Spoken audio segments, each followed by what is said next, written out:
Telecom कंपनियों ने अपने चार्जेस 25% तक बढ़ाए, लेकिन क्या अब कंज्यूमर्स को सेफ एंड सिक्योर सर्विसेज मिल सकेंगी? ये एक बड़ा सवाल है। इसीलिए जी बिजनेस ने एक मुहिम शुरू करी है सर्विसेज को लेकर, ओटीपी और जो दूसरे तरह के फ्रॉड्स होते हैं उनको लेकर, और साथ ही साथ नेटवर्क कवरेज और इन सब को लेकर, कॉल ड्रॉप को लेकर। आज हमारा फोकस होगा फ्रॉड पर। आप ठीक है चार्जेस बढ़ा रहे हैं, बहुत अच्छी बात है, लेकिन जो फ्रॉड्स होते हैं उसमें क्या टेलीकॉम कंपनी जो अपनी भागीदारी उनको निभानी चाहिए, क्या वो पूरी तरह से निभा रही हैं? इसी को समझने की कोशिश करेंगे खास मेहमानों के साथ। पहले आप ये रिपोर्ट देखिए।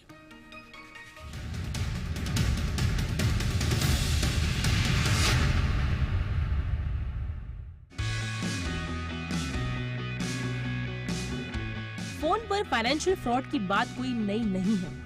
आए दिन बैंक अकाउंट की केवाईसी के अपडेट या फिर तमाम तरह के प्रलोभन संबंधी जालसाजी वाली कॉल आती रहती है।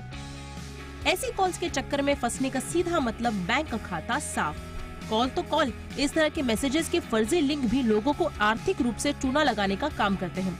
अब सवाल उठता है कि आखिर ये कॉल्स और एसएमएस आते कहां से हैं? इन नंबरों की कोई निगरानी क्यों नहीं होती? आखिर ठगी वाली कॉल्स के नंबर जिनके डॉक्यूमेंट्स पर जारी होते हैं, उन्हें पकड़ा क्यों नहीं जाता? क्या वाकई ठगी वाले नंबरों को ट्रेस करना मुश्किल काम होता है?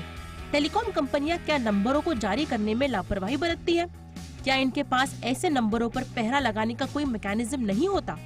सवाल तो बहुत है, लेकिन इन सवालों का सही जवाब टेलीकॉम कंपनियों के पास नहीं है। जब टेलीकॉम कंपनियों ने टैरिफ 25% तक बढ़ा दिया है, तो सुविधाएं भी अब कंज्यूमर्स को बेहतर ही मिलनी चाहिए। जाहिर है टेलीकॉम कंपनियों की आमदनी बढ़ी है, तो वे अपने सिस्टम और इंफ्रास्ट्रक्चर को मजबूत करेंगी। फ्रॉड नंबरों की निगरानी हो सकेगी।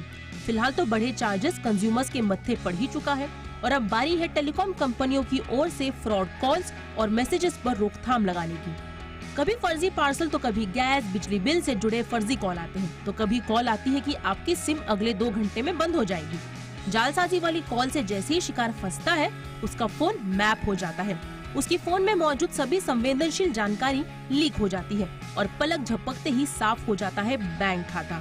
इसी तरह ठग मैसेज भी भेजते हैं और लिंक के जरिए ठगी को अंजाम देते हैं। तो सवाल उठता है कि आखिर ऐसे नंबर किसके नाम पर जारी होते हैं? उन्हें पकड़ा क्यों नहीं जाता? क्या टेलीकॉम कंपनियां नंबर जारी करने की तय शर्तों को पूरा करने में कोताही बरतती है? सरकार भी मानती है कि देश में मोबाइल फोन आधारित साइबर अपराधों के मामले बढ़े हैं।